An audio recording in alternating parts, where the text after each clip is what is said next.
there's some that you've identified that you can just tell it's not going to be a good relationship. What are some of those indicators? Uh, Well, I can give you a really good example that just happened a few weeks ago. It was this really good lead we had, but once we had the conversation with the agency, they wanted a partner who could only do traditional media for them. We don't do traditional. We try to stay very much focused on everything that is digital. Okay. So this was a perfect example where, the client had a great budget, they had the need, but the fit was not there. Hmm. We could always say, oh, it's okay. We can start doing traditional just to please this client and follow the dollars, right?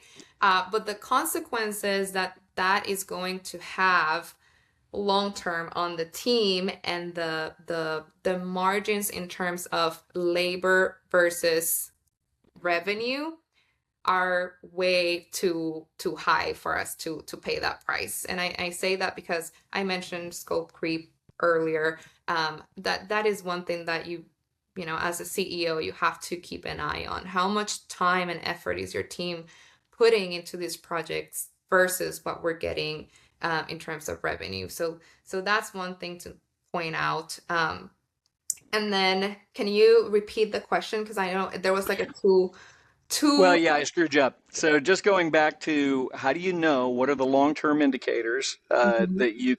that tell you whether or not it's going to be a good relationship? One, as you just mentioned, is whether or not the skill set's there. Yeah. Like you don't try and become something that you're not. So you know the riches are in the niches, so you stay very focused on that. Hmm. Hmm. What about the cultural aspects? Like, is that something where you can look at a company and go, I know this is not going to work?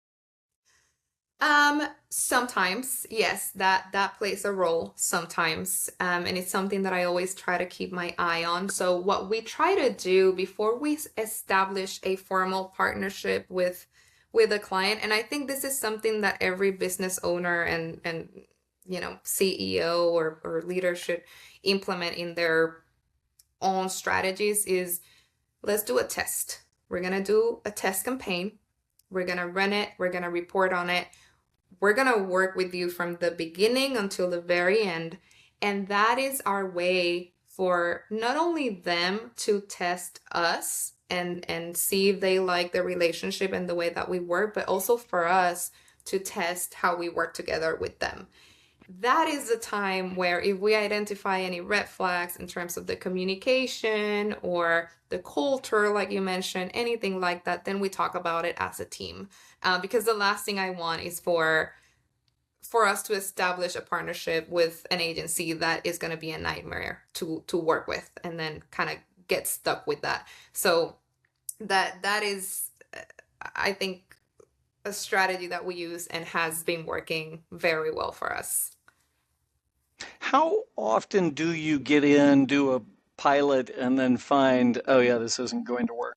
Because that's a pretty big lift, right? It might be fine for you, but for the agency, they look at this and they go, no, we like Angelie, we like the team, so we're going to invest in this. But Hmm. then if the pilot doesn't go well, Hmm. that's a painful process. So how do you do your best to get through those pilots successfully? Yeah, that's a great question.